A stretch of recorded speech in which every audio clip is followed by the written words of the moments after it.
വളരെ സിമ്പിൾ ആയിട്ടുള്ള ഒരു ബോട്ടിൽ ആർട്ടാണ് നമ്മൾ ഇവിടെ ചെയ്യാൻ പോകുന്നത്. ആദ്യമായിട്ട് ഈ ബോട്ടിൽ കംപ്ലീറ്റ് ആയിട്ട് വൈറ്റ് പെയിന്റ് അടിക്കണം. ഒരു സ്പോഞ്ച് യൂസ് ചെയ്തിട്ടാണ് ഞാൻ ഈ ബോട്ടിലിൽ വൈറ്റ് പെയിന്റ് അപ്ലൈ ചെയ്തിരിക്കുന്നത്.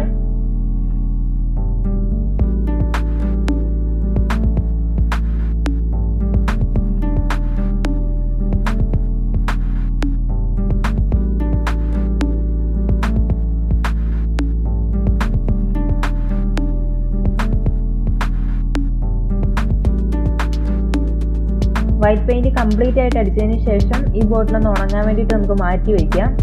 അപ്പോൾ അതിലെ പെയിന്റ് ഒക്കെ നന്നായിട്ട് ഉണങ്ങിയിട്ടുണ്ട്. പിന്നെ ഒരു black colour permanent marker use ചെയ്തിട്ട് നമുക്കതിൽ ചില ഷേപ്പുകളൊക്കെ വരച്ചു കൊടുക്കാം.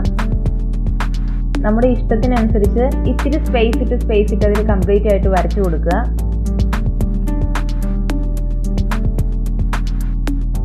പല ഷേപ്പിലും പല സൈസിലൊക്കെ വേണം ഇതിൽ വരച്ചു കൊടുക്കാൻ, അതായിരിക്കും കൂടുതൽ ഭംഗി.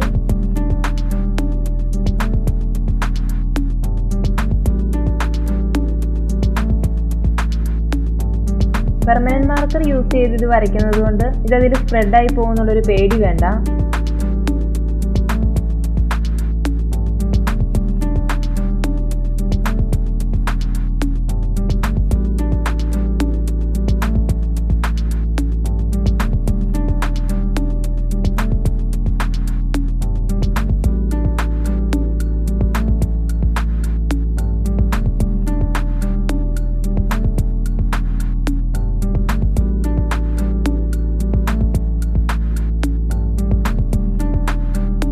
അങ്ങനെ നമ്മൾ കംപ്ലീറ്റ് ആയിട്ട് ഇതിൽ പല ഷേപ്പുകൾ വരച്ച് ചേർത്തിട്ടുണ്ട്. ഇനി ഇതിൽ കളർ ചെയ്യണം. അതിനുവേണ്ടി ഞാനിവിടെ 3 കളറിലുള്ള പെയിന്റുകളാണ് യൂസ് ചെയ്തിരിക്കുന്നത്. Peach, yellow and blue. അടുത്തടുത്തല്ലാത്ത കോളങ്ങളിൽ നമ്മൾ ഓരോ കളേഴ്സും ഇങ്ങനെ ഫില്ല് ചെയ്ത് കൊടുക്കണം.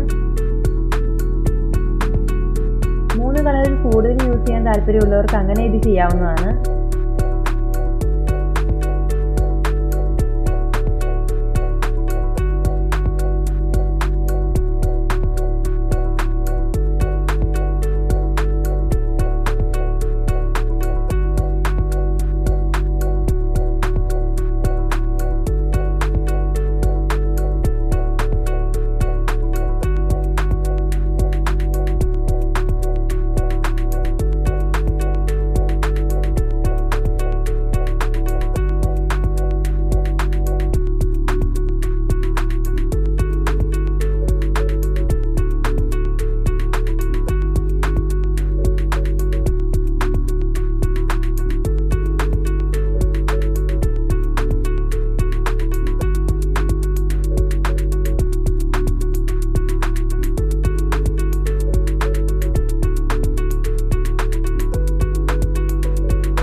ഇനി ഇതിൻ്റെ ഔട്ട്ലൈൻ ഒക്കെ ഒന്ന് ഫിനിഷ് ചെയ്തെടുത്താൽ ബോട്ടിൽ റെഡിയായി.